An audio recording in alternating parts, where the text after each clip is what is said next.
Good evening, everybody. Hope you all are well, surviving the heat. Just a little bit about me. Again, I'm Linda. I worked for Montgomery County Public Schools for 20 years, working at Rockville High School and then Wooten High School. I have been doing college counseling since I retired in 2018, so I have about 25 years experience.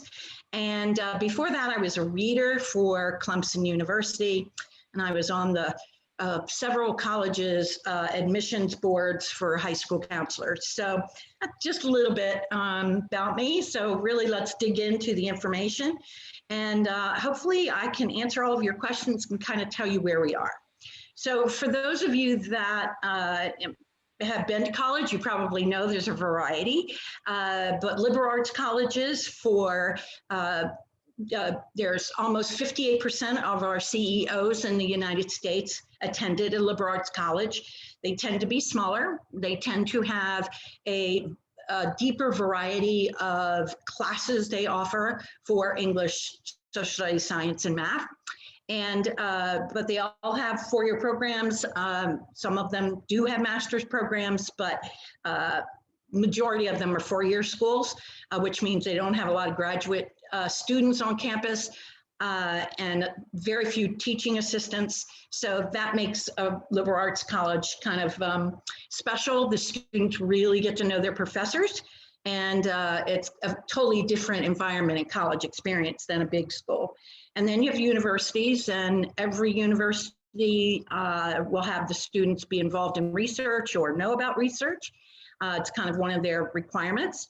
And of course, they're larger, anywhere from, I'd say, 5,000 all the way up to 45,000. And they offer a great deal just depending upon the size. Big universities or big classes, again, very big differences. You've got the community college, which everybody calls Montgomery College, Harvard on the Pike. And then you've got some vocational schools that your child might be interested in. If your child is an arts student or music student, there's specialty schools for that. Single-sex single-sex colleges. And then, of course, there's religious colleges, and then there's special colleges for Hispanic students and historical Black colleges. So just to give you an overview of so many to choose from. So we'll move on to the next slide, and then I'll tell you a little bit more about what colleges are looking for. And hold on one second. Yeah. So the factors to consider when you're looking at colleges, and this would be for even students going into their senior year to still remember. So cost is a big factor. So I encourage parents to have that money talk right away with their students, because it's important to let them know what your cost and expectations are and if they're going to need to borrow money. So size of campus, as we talked about, the type. How far away from home is it? Do they want to get on an airplane? Do they want to come home every weekend and sleep in their own bed? These are all things that students should be thinking about. Their curricular offers, their extracurricular, do they have a lot of clubs? Do they have a variety of clubs? Something different for your child to get involved with. One college that I went to over the summer, a few weeks ago, had a magic club. I thought that was pretty cool. So religious affiliation, if that's important to you. And then location, urban, rural, and suburban. I think this is probably one of the most important factors, because if your child is not going to do well in a small town where there's not a lot available, it might not be a good idea to look there. And in the middle of the city where it doesn't have any campus green space, they may not like that as well. So it's real important. I will tell you another thing that I always tell families is weather. Because if you have a child that doesn't really like to, go outside and be with a coat on all the time, then maybe going to Boston College or to Michigan might not be a good idea, because it's pretty cold there. So you're going to be wearing mittens and a coat from October through March. So if weather is a factor for your child, sports offerings, Specific majors, some schools are known for specific majors if that's important. What are the required courses to take for that specific major? Their career services. I like to tell families to make sure that there's a great career center in there because they're going to help them get jobs. They're going to help them do their resumes. They're going to help them do their internships. So the kids don't think this is important, but it is. And then what do they require from your high school? So for example, if you're going into engineering, they really do want students to have physics. If you're doing business, they would really like your student to do an economics class. It depends upon the school, and it depends upon how selective that major is for that school. So a good idea is to do, the research to find out what they would prefer for an admission, say for an engineering or business or biology degree. Heaven forbid your child really wants to do that and then finds out they didn't take physics in high school. So things to think about. And then other things are services offered for students with disabilities. A few other things that are not on this list, but just to throw them out is, what is their medical? And that seems to get a question I get a lot lately is, what are their medical services on campus? Are they free? What are they doing for safety? And again, the campus safety, all of those tend to be very important questions as well. So your child might have one agenda, you may have another. So it's a good thing to talk to them and figure out what's important for all of you. All right. So here's the trends we're seeing, and I know this is a big question, and I'm getting this a lot. So standardized tests, yes, they say they're optional. But to be honest with you, optional is another word for preferred. So they really still want to see the test. Read a lot of articles. I've done a lot of research on this because I have, colleagues in the business, and it still really is a thing that they do prefer. Maryland only admitted 14% of students that did not have test scores, so they are quite a bit. Georgetown, under their early action, only submitted 7% of students without test scores, and UPenn was only 14% of early action. So they're still looking at test scores a lot. And that was last year when kids couldn't even get to test sites. So this year, kids can get to the test sites. It doesn't seem to be as as a major problem as it was before. So I encourage students to make sure that they take their test scores. And that test optional policies really affected last year in how super they were for admissions. For example, Harvard received almost 18% more applications. 18,000, I'm sorry, they went up to 58% applications, and their admission rate went down to 3.6%. So that is a big difference when you're talking about a smaller school that doesn't admit that many students, and now they're down to 3% admission rate. So the competitive schools have gotten even more competitive because they are receiving so many applications. And then again, they're going to do it this year, which is very much self-serving on their end because of the money that they make on the extra applications. But it also makes them very selective, and prestigious, which to be honest with you, every school would like to have, and that the Ivy Leagues compete against each other all the time. So a lot of my colleagues said it gave them a lot of bragging rights when they said that their admission rate was only 3%. So, and then many schools are actually looking for students. So some big schools, University of Missouri, Iowa, some of the schools that are actually wonderful, kids didn't apply to because they thought they were going to get in to some more of the selective schools. So there are, some schools that are definitely wanting students, and believe me, they will give great scholarship money as well. The number of college applicants is peaking and will fall because of the demographics and economics. Another thing to think about. Those numbers are not quite in yet, but just something to be aware of, that the there won't be as many kids to compete against, but that's not going to be for 2022 and 2023. So, all right. And if you've got questions about that at the end, again, Jeremy and I are happy to answer those for you, because it definitely depends upon the school. All right. What's the current state? Okay. So the thing that I always tell families and students, that you have to be advanced planning. You have to know what classes your students taking, making sure that they're taking a variety of APs and honors, not all APs, because it's very difficult for a student to have 6 APs on their schedule. So you have to but you have to make advanced planning in that you do get the classes that you want. You need to know what you can control, what you can't. So you can't control how they're going to read your application. You can control what goes in it.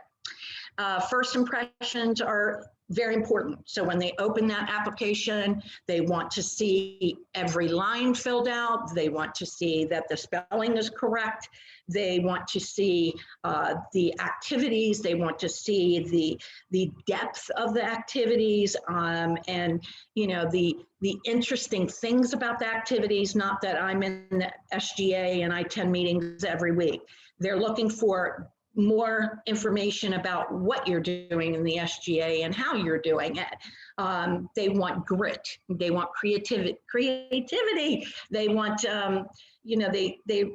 they want a widespread of activities, and not so much a widespread in that your child has to do music, play a sport, and be in every activity. They just mean a wide variety in that community service, school service, giving back to the community, being responsible, possibly having a job. These are all things that are really important.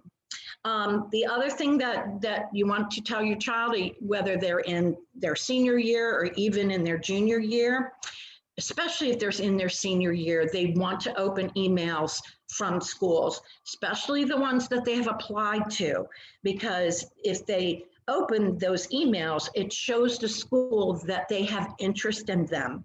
And that's very important, because they don't know. You could be a ghost applicant. You could be sending your application in and the student has never even thought about going to the school. So make sure your child watches their emails and interacts with them, goes on their site, goes to their business department, goes to ask questions to their admissions office, possibly even do a virtual session with a professor. A lot of them are offering that, especially this fall.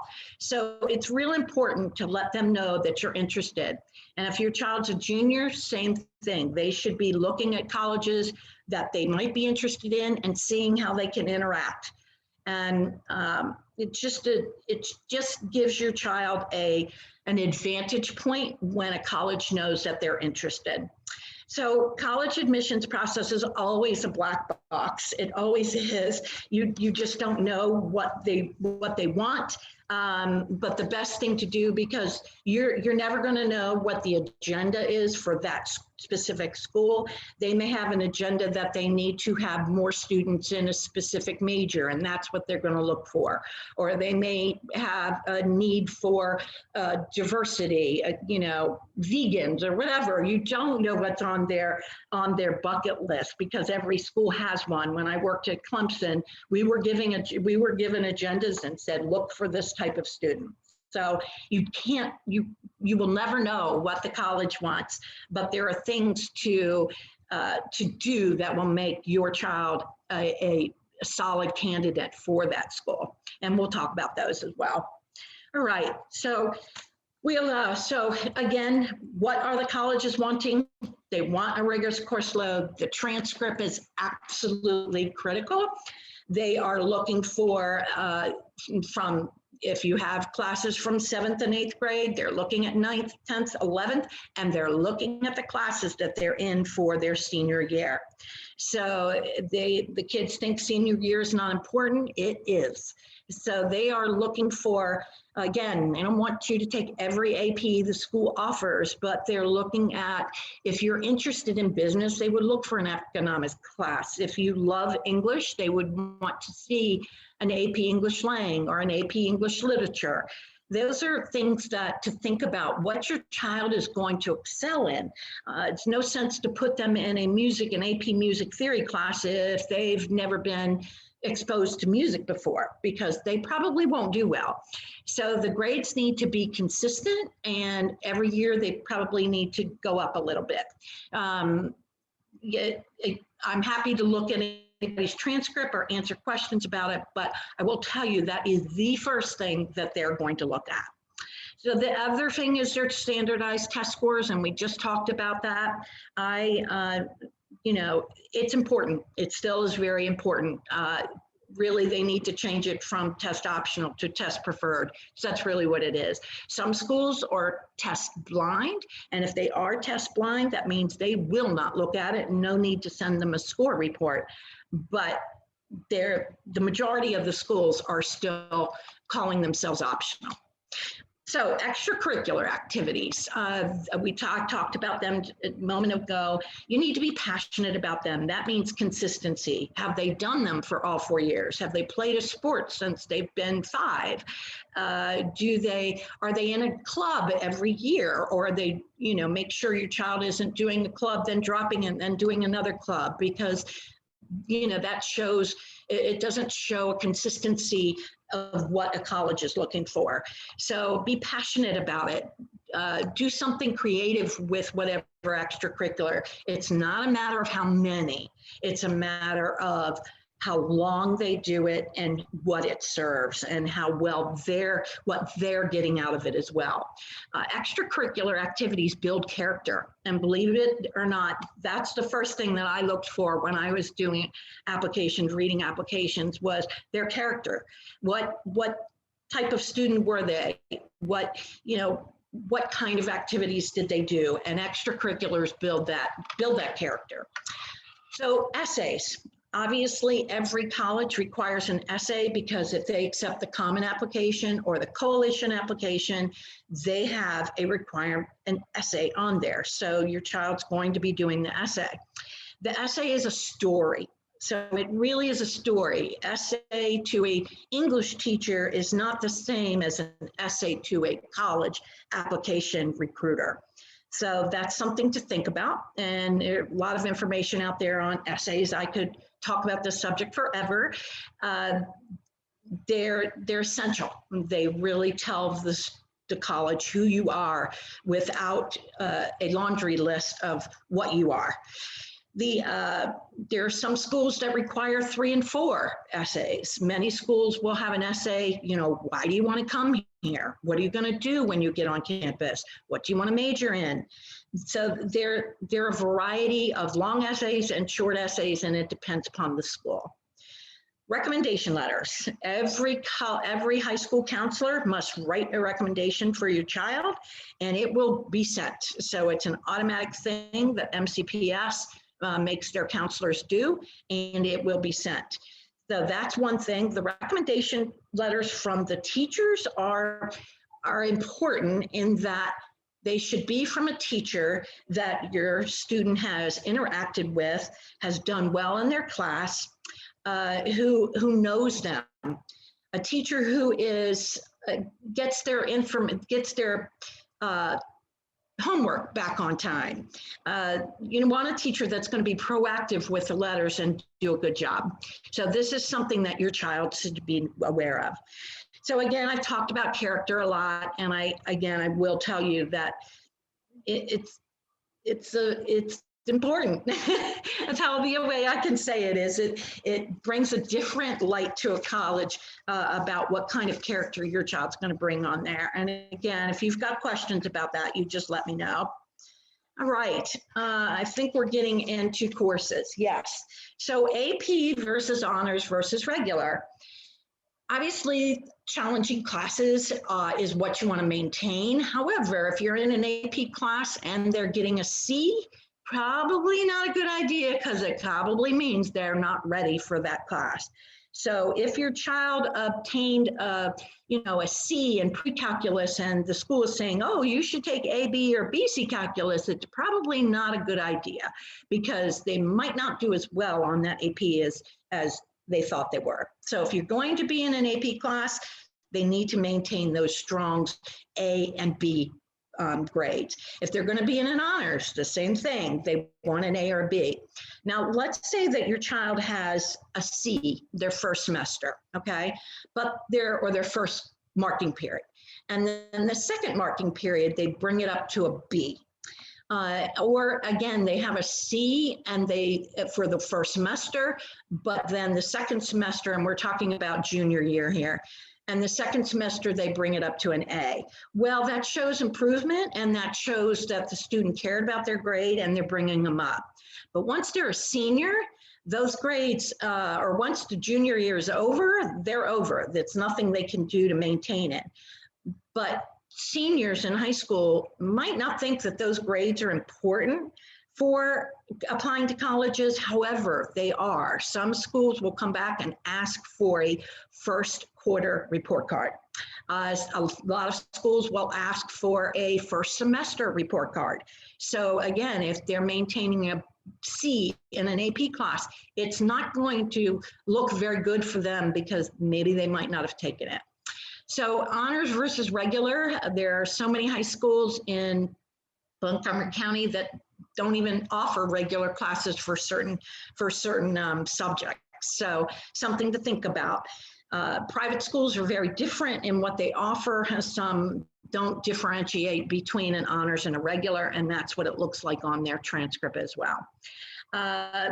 Be challenged, discover new pursuits, again, good grades. And we talked about this before, check the requirements. Some of them have different requirements for what they want within math, science, social studies, and foreign language. So if your child's going to go into international relations, they probably should have at least 4 years of a foreign language, if not more. All right, and extracurricular. What are they passionate about? If they don't know what they're passionate about, then maybe it's a good thing that they should do some volunteering just to see. They can, relate their passion regarding to a subject area if they want, or maybe they love to do sports and they relate their community service around sports. It's important to give back to your community. Colleges like to see, community service hours and how well they've done. They love consistency. So if they're going to have a job, have it, it'd be great if they could keep that job for at least 1 or 2 years. Sometimes that was pretty hard during COVID, and I understand that the kids couldn't get as many opportunities to help their community. But a lot of kids did do a lot of things online. So some of them still were able to build their extracurriculars and do things that were, out of the box. So if your child's a junior, sophomore, or junior and going into their class, they could take a summer class. So a lot of different opportunities out there, just something to think about. And again, it's not a matter of how many, it's a matter of what they will do and stay doing. All right, so moving on. So the admission testing plan is different as far as the testing for your child. Which one's better? Should they take a test? In my opinion, absolutely. When should they begin? Every student's going to be a little different. I will tell you it's a lot easier for a child to have their testing done by the fall or by the winter of their junior year, because their spring of their junior year, they're going to be busy with whatever activities they have going on, but they'll have, they possibly have prom, they possibly have sports. There's so many activities in the spring. Obviously, that's when you start really making your college list, solidify what schools you want to look at, because you have test scores to compare with. So it's important that the kids in junior year can get it done as soon as possible. Seniors, hopefully they're done by now. If they're not done and they need to take the test in the fall, they need to take it before November 1st, because the majority of college applications are finished November 1st, and that's when they're going to want them. I just, encourage them to get them done by then. The SAT and the ACT are equally accepted. There is, and I hear this question all the time, does one school prefer one over another? Absolutely not. They're treated exactly the same. There are differences in the content and the fairness of the test and how they're scored. We do the diagnostic testing, and for those of you that haven't done it, I recommend it highly to see which test your child would do best in, and then you make a plan accordingly. So it's important to look at both, though, because some students think they're going to do really well in the SAT, and then they end up doing really well on the ACT. So it's important to look at both of them. Again, we've talked about test optional. Some will be for 2022. However, there are quite a few that are saying they are not going to be. The state of Florida wasn't test optional in 21.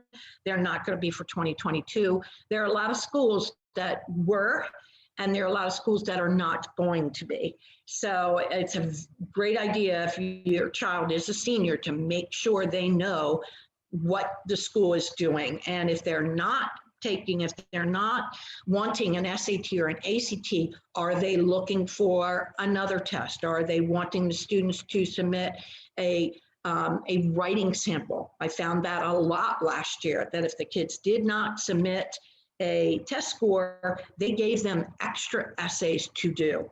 So again, another way to evaluate their strengths and weaknesses. Some schools said, okay, if you have AP scores that you want to submit to us, we'll take those.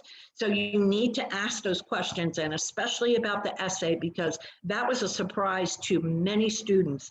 And we didn't know about it until after they actually submitted their application, paid their $50, $75, whatever it was, and they get an email from the school saying, well, thank you for submitting your application. You have indicated that you do not want to submit test scores.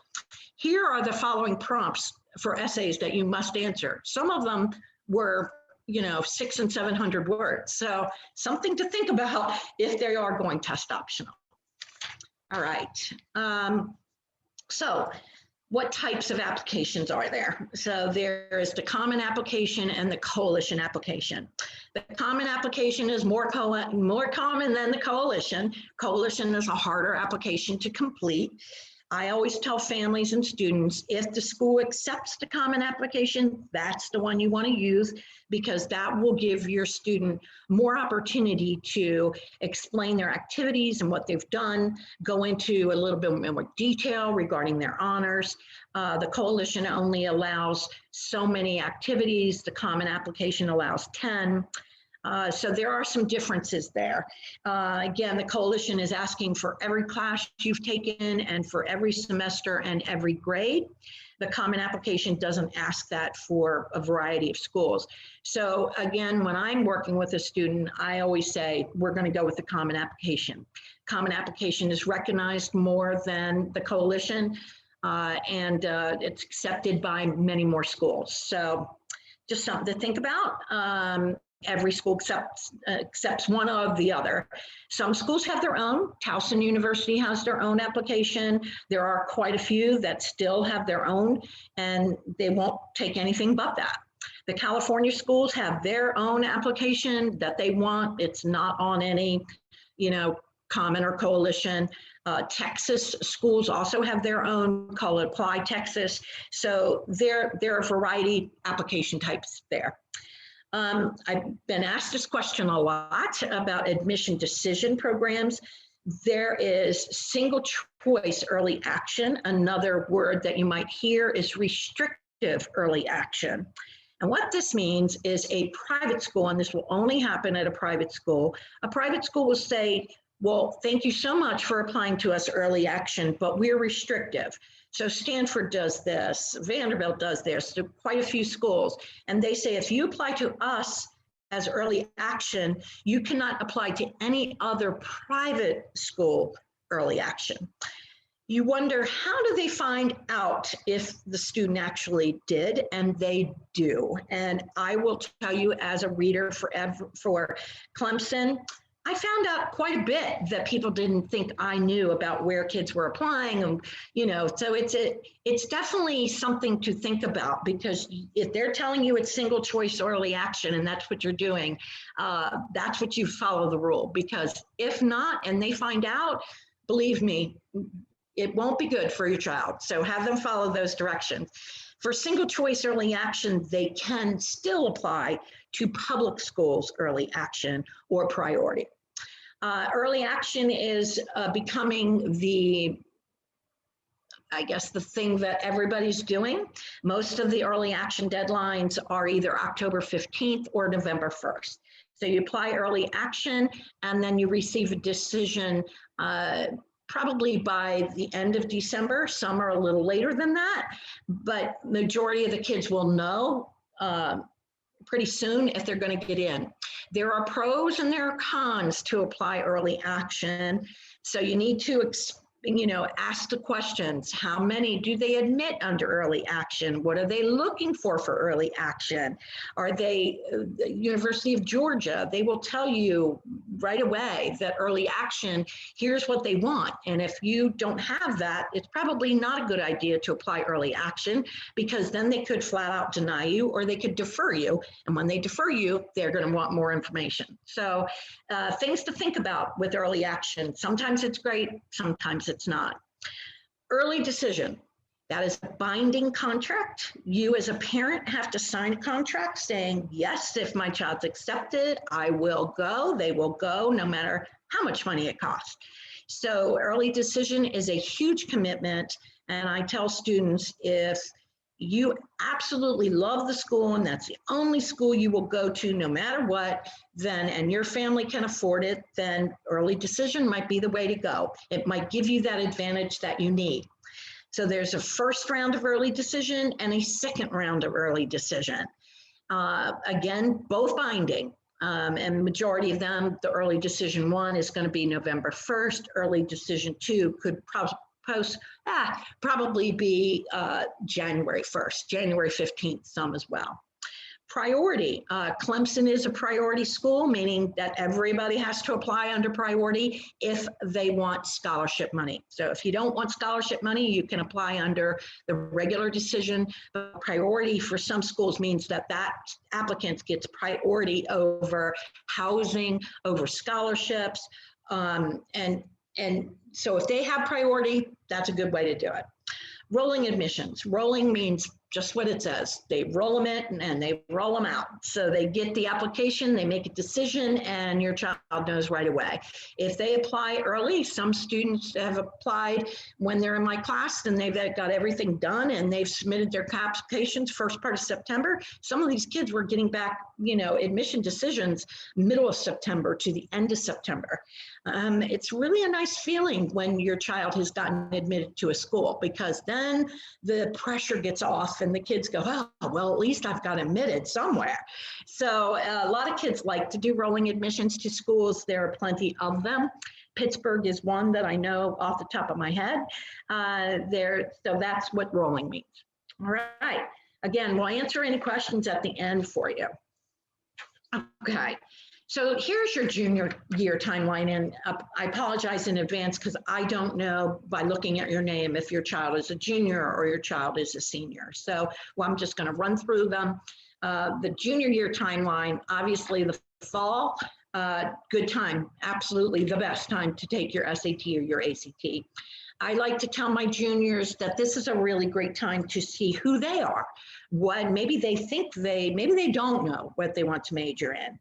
Well, it's a good time to take a career profile, survey or a test, and get to know who they are and what they like. Do they want to sit at a desk all day? So there's personality profiles and there's career profiles. We're going to send you a list of some good websites to use for that. This is a time to identify colleges and identify based on what they think they might like, schools that might have the requirements that they're looking for. Maybe they only want to go to a school that has a D1 football team everybody has their own requirement, what they're looking for, but and also a great idea to research what was their average GPA, what was their average SAT score, how can I improve my SAT or ACT score, or what can I do to improve my GPA? So these are things that kids should start identifying what they like. If you'd like to over winter break, take them and go see colleges in this area. Go see a big school like Maryland. Go to a city school like GW, or go to a selective school, Georgetown. You can make all of these trips in an afternoon. So this is the time to identify, is in the fall of your junior year. So the winter, you're going to start, your child's going to come home with a list of classes that they're allowed to take or that they've been recommended to take. You want to do classes that you're going to do well in. Some students might want to do a dual enrollment program, but before you do that dual enrollment program, you want to make sure that if they're going to earn a college credit, will it follow them in wherever they go, or are they just taking college credits just to take them? Are they taking college credits in an area that they like that their high school doesn't offer? So a lot of colleges like you to stay in high school. So it really kind of does depend. I will tell you, every selective school out there likes the kids to be in high school all 4 years. They will be in college when they get to college, and that's what they like, and that's what they will tell you. But some schools, especially schools in Maryland, they know what Montgomery College is. They know how reputable it is. They know the classes, some of the classes are even taught by Maryland professors. So they know what the classes are. So a lot of the Maryland schools will, encourage kids to do a dual enrollment, but not always. So, and again, they need to do well in these dual enrollment classes, because remember, that transcript will follow them wherever they go. So if they get a C in a college class, they're always going to have that C on their transcript. They don't take them off. So it's a little different when you do high school, and they'll take it off if you retake the class. So select the classes that they're interested in, that they're going to do well, and attended studies. If they want to do computer science, they should be taking all the computer classes that the school offers. Spring of their junior year, make sure that GPA do not get junior-itis, is what I call it. Everybody call it senioritis, but juniors get it as well. And they think come spring, oh, great, school's almost done, I don't have to worry about anything. Well, no, they need to focus all year long, and even in the spring, because at the end of their junior year, that's the GPA that colleges will look at when they apply to schools. They will not have a GPA in the November of their senior year. So that GPA will be the GPA they use. So that's why it's important for the kids to say, and stay focused in junior year. I tell students and families junior year is probably the hardest academically, and then senior year is the hardest for tension and anxiety. Spring is when you want to make that preliminary list for colleges based on all the things that we previously talked about, based on GPA, based on, likes and dislikes, suburban, urban, rural, weather, location, size. That's when you want to start making that list, because ultimately you would like to go visit schools over spring break. Especially the ones that are not close. So that's the idea of making that list in the spring. It will change by the time they get to be a senior, because you'll find out on the college visits that you get to a school and they might have thought they were going to love it and they hate it. So then that comes off the list, and that's how you make that college list for when you go into a senior year. All right, so senior sprint, that starts right now. Jeremy mentioned the college application workshops class. So I will tell you that it's a really good idea. This is the month of August. The college applications open on August 1st with all of the college updates and their individual questions, because if your child filled out the common application or coalition application before August 1st, some of the information will not roll over, and they would not have been able to see the individual questions for each school. So that's going to be important for them. I like to do my class in August. That's why I run them every week. They run Monday through Friday, and we do them in the evening. And during the class, the kids get everything done. Every application is done. They will walk out of the class with an essay done. They know how to request transcripts. They send their test scores. We make a spreadsheet.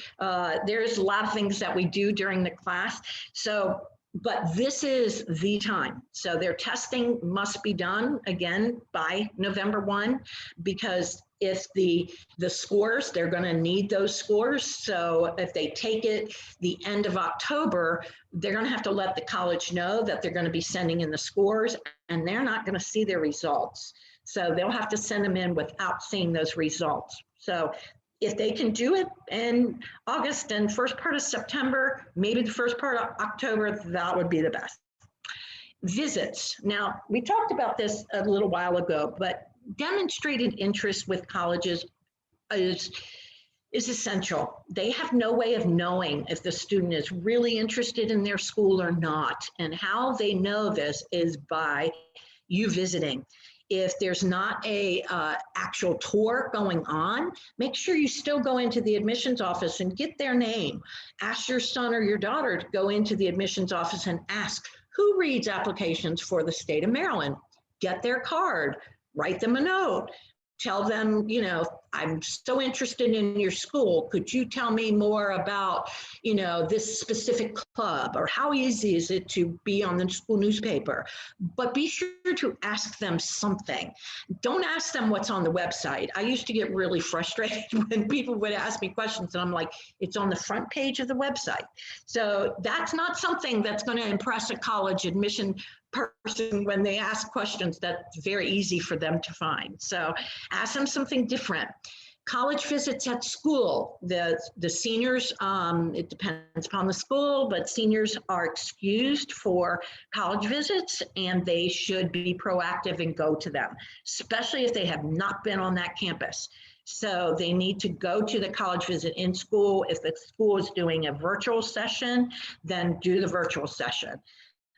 Colleges will track how many times a student goes into their website. And I spoke about this before, in that if they get an email from the school and it goes unopened, however they are applying, college kind of goes, well, you know, are they really interested?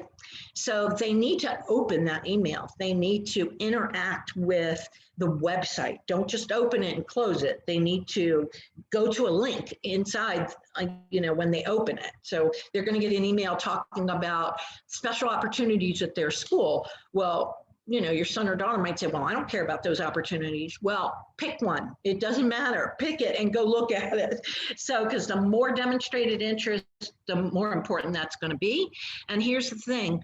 They, you know, because some of the schools were closed over the spring because of COVID, this is going to be important for them to know that they're interested. And it will help, I promise you. The college list, this is the time to finalize it. Make sure that your student has safety schools on there. When I work with students, I tell them right up front, you must have safeties that you like and that you will go to, because heaven forbid you apply to all reach and target schools and you're not admitted to one of them, then what do you do? Or let's say you apply to a safety school and you don't like it. You would never go there. And that's happened before. I've had students apply to it and they go, well, I don't like that school. I'm not going to go. That's great, but then we have to make an alternative decision. Are you going to apply to more schools? Are you going to, you know, choose a different route, take a gap year, or what you're going to do? So I always tell students it's important to have 3 safeties that they like. And I mean safeties in that they have the grades to get in, they have the test scores to get in, they're selecting a major that might not be too selective, that type of thing. Targets are schools that your child is right there. Let's say their average GPA is a 4.1 and your child has a 3.9. Their average ACT is a 27 and your child has a 25. So those are target schools. They're right there as far as GPA and test score. However, your student might have other things that they're looking for, like some great community service hours, or play an instrument, or have done their own podcast, or they make their own jewelry and they have their own website. There could be so many things that make your child stand out, and they don't just look at test scores and GPA. So target schools are right in the middle. And reach schools, I think we all know what reach schools are. When I work with a family and students, I tell them all the time, reach schools, every Ivy League, no matter if you have a perfect score and the highest GPA that you can ever obtain, it's still a reach school. So you need to understand that, and they need to understand that, not to get their hopes up, because it is a reach school. If they get in, wonderful, but it still is a reach. This is the time to start assembling their materials. Make sure that their transcript is up to date. Make sure that the grades are correct. Talk with your counselor. If you took a class and your child took it over the summer and you're trying to replace a grade, make sure that's done before you start sending out a transcript and applying. Again, many schools want different information.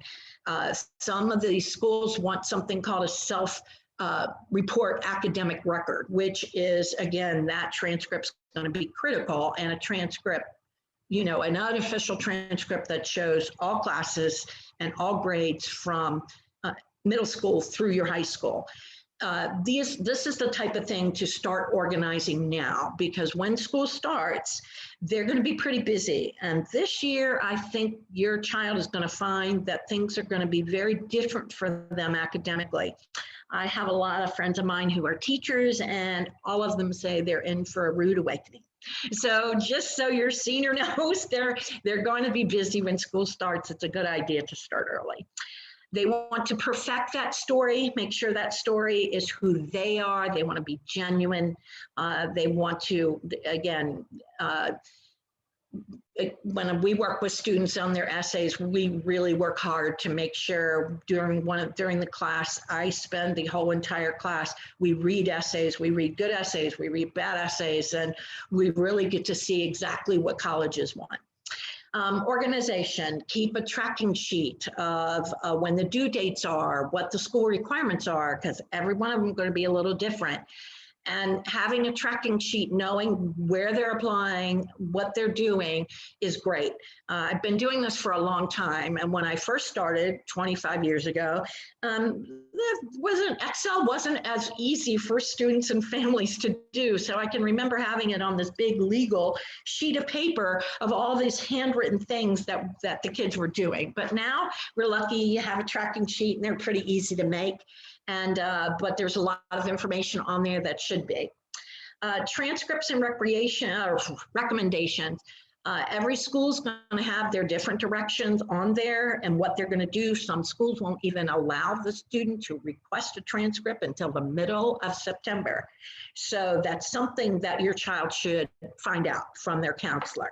Their counselors are back in school, I believe, the middle of August. And so that's something that your child should follow up with. I always tell the student to follow up with their counselor to make sure that they have all the information they need in order to write a good recommendation letter.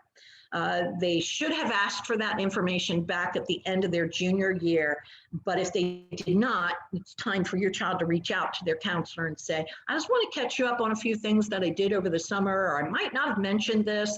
I'd like this in my letter.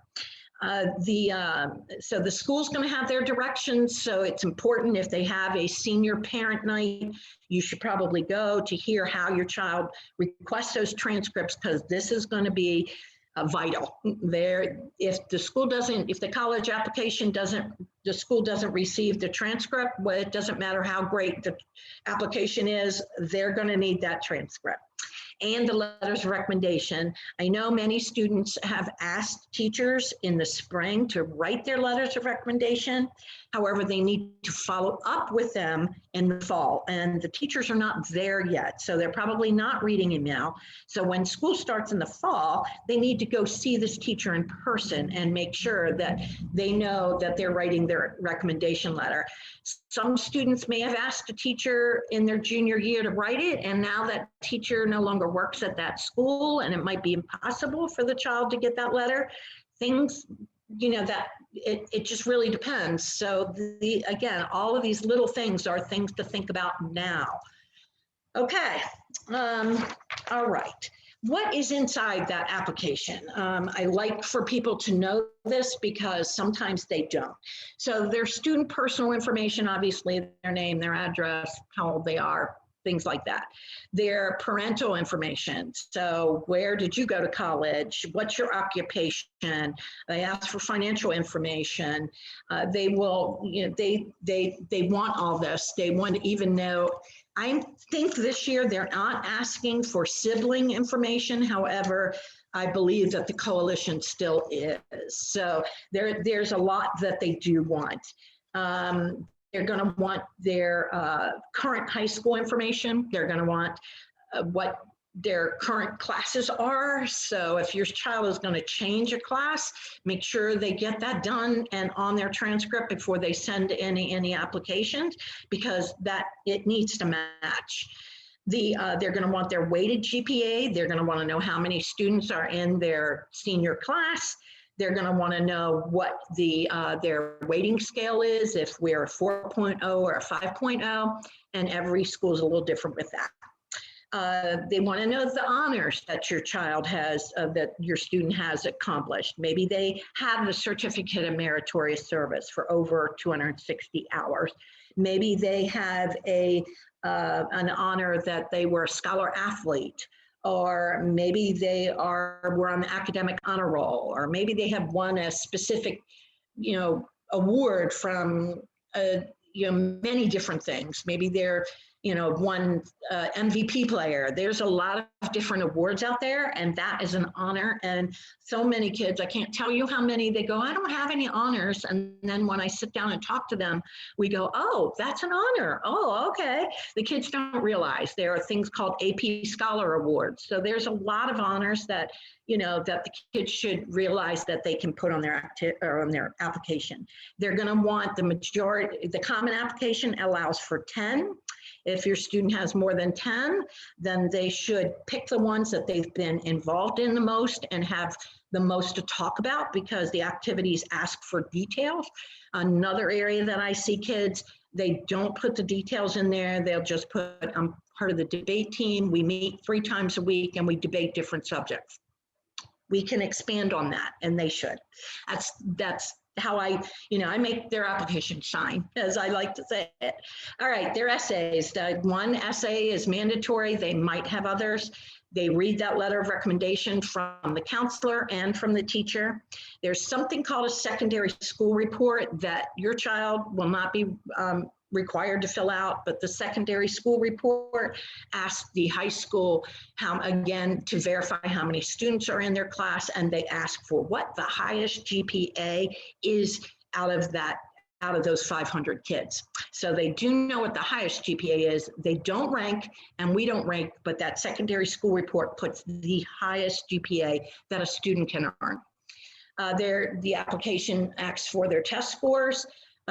Some will allow you to be self-reported, some will makes you send in the official report.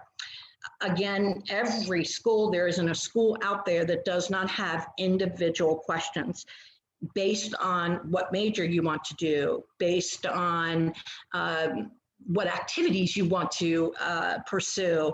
So many questions. Every school asks different ones. So they'll fill out the full application, and then there's a whole different side application that they fill out for each specific school. And those specific school questions should be geared to what your child wants to do there. I tell kids, we don't leave anything blank. Resume, some schools require a resume or ask you to submit one. During my class, we do the resume the first thing, and we do a college resume, which looks a little different than a job resume. Some schools require interviews. Some schools don't require it, but they suggest it. It's an option. When it's an option, I tell kids if they have any way to do it, they should do it, because option, well, it kind of means you should. Those are kind of the contents of what an application is going to include. Obviously, the interview is going to be outside of the application, but you should at least know, because a lot of the applications will ask, do you want that interview or not? Okay, so that's, I'm sorry, I forgot one thing. The school profiles. So the high school profile, not only does the school require to send the school record, they also have to send a school profile, and that every school has one, and the school profile will tell the college how many students are in the whole entire school, how many students take AP exams, what's the average score for an AP exam. They talk about how many honors classes they offer. Every profile is a little different. They talk about how grading is done. So every school has a profile, and every profile is going to be different, because a college will look at a student in the content of their high school. Very important for you to remember the content of their high school, and they're looking at where are they in that context. Is how are they? Are they, doing well? Are they in the middle? Are they in the top end? Again, we don't rank. However, they're able to see what the 15% of students have over a 4.5, or 30% of the students have a 4.0 to 4.5. Every school is going to be different, so they can tell where your child fits in that percentage range. Okay, so let's talk about some money, and that's going to apply to every parent here that's listening. As I said at the very first slide, just so important. I just can't even say that word enough. The cost. You have to have that payment talk, or that cost talk with your child. How do you determine that cost? Well, obviously you go on the school's website. They will tell you what the tuition, what the room and board. Some schools combine the tuition and room and board, and some don't. And some will only put in their tuition, and you have to look at a totally different page to see what their room and board is. So it's a good idea to find that. Every college, every school has something they call a net price calculator. And this is something that I tell families they really need to do. Go into the college, go into the search bar and type in net price calculator. The results will come up. You fill out this form. It's all based on income. You fill out the form, you let them, they're going to ask you questions that's on your 1040. And they will come back with an estimated price of what that college is going to cost based on your income. There's another area that you can go to. It's called FAFSA Forecaster. And we will send you out all the web links for this at the end of the presentation, or tomorrow morning you'll receive it. So the FAFSA Forecaster, so FAFSA is the next form, and that's free application, federal student aid. So this is federal money, and it is aid, and aid in the form of loans. So they could offer you a Parent Plus loan, they could offer your child a loan, but these are loans amounts. They do have grants. Grants are, again, based on income. So that will all be explained when you look at the FAFSA, and it will tell you what loans that the government offers, whether it's a Stafford loan, or there's many different ones out there. So they will send you that. But the FAFSA Forecaster is another way to see now what your income is, and what the average amount of what you're going to pay. The CSS profile is a totally different form. It costs money. It's $25 for the first school, and it is $16 for every school after that. And it is a form that every selective private college wants. They're like Michigan requires it, UNC Chapel Hill requires it. There are quite a few that require the CSS profile. The CSS profile will ask you questions about what your student's income is, what their annuities are. If they have a trust fund, they ask you what your equity is in your home. Again, what all your savings, everything about stocks, anything they ask. They ask what, if you have any rental property, if you're a business owner, they want your business assets. So it's an extensive form. It's about 300 questions, and it takes at least an hour to fill it out.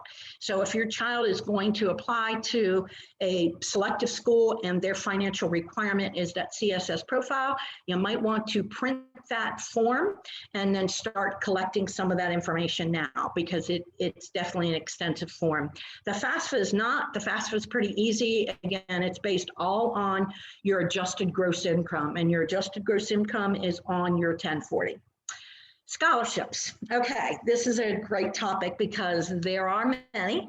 There are 7 common scholarships: merit based on academics, community service if you have over a certain amount, or where you have the community service. I know that the Red Cross, if you've done so many hours with them, they have a scholarship students can apply to.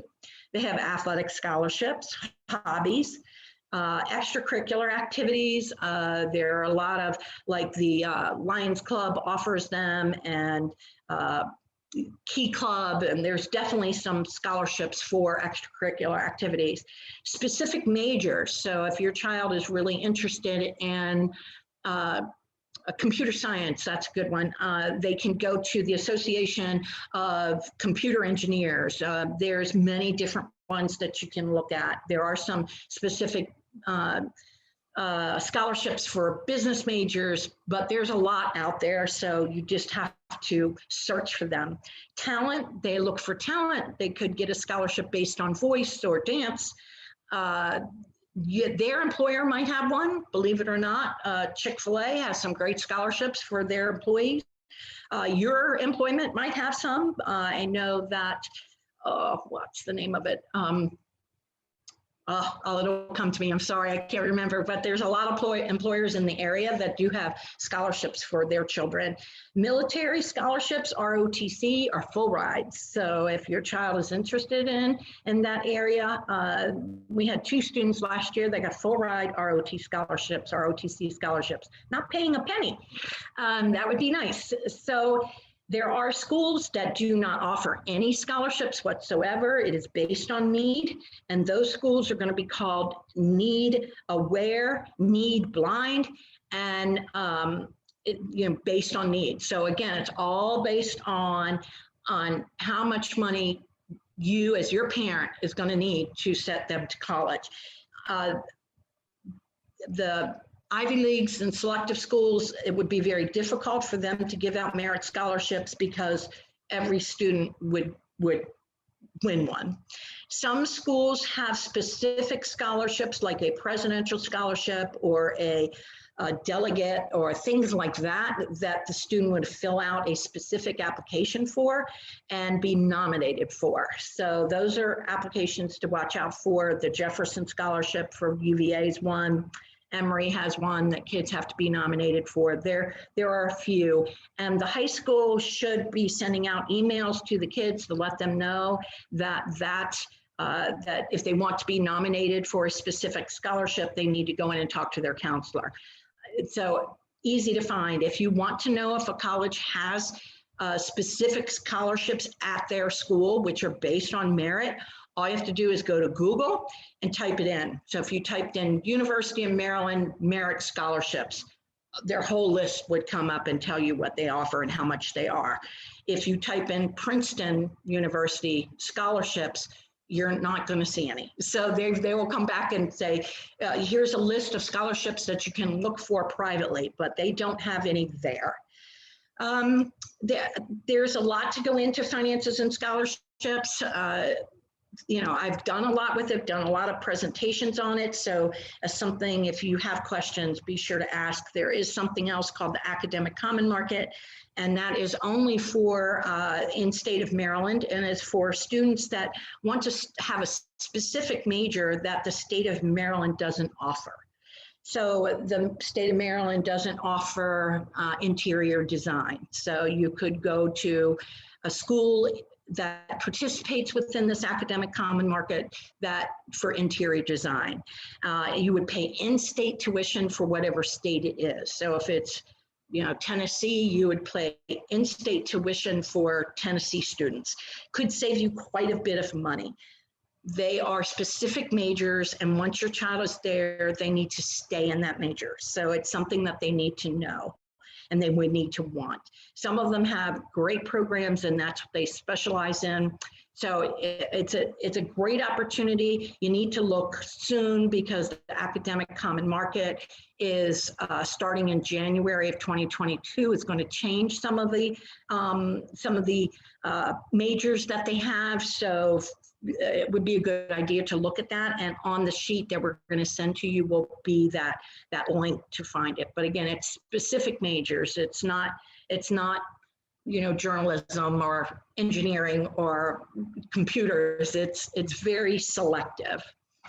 All right, let's move on. One more. So resources, again, your college website is going to be the best resource. A lot of kids, some college websites are excellent, some are very confusing. When I sit down with kids, we can't find it right away. I go to that search box and we just type it in because it's the easiest way to find it. Naviance, all children in MCPS have a Naviance account.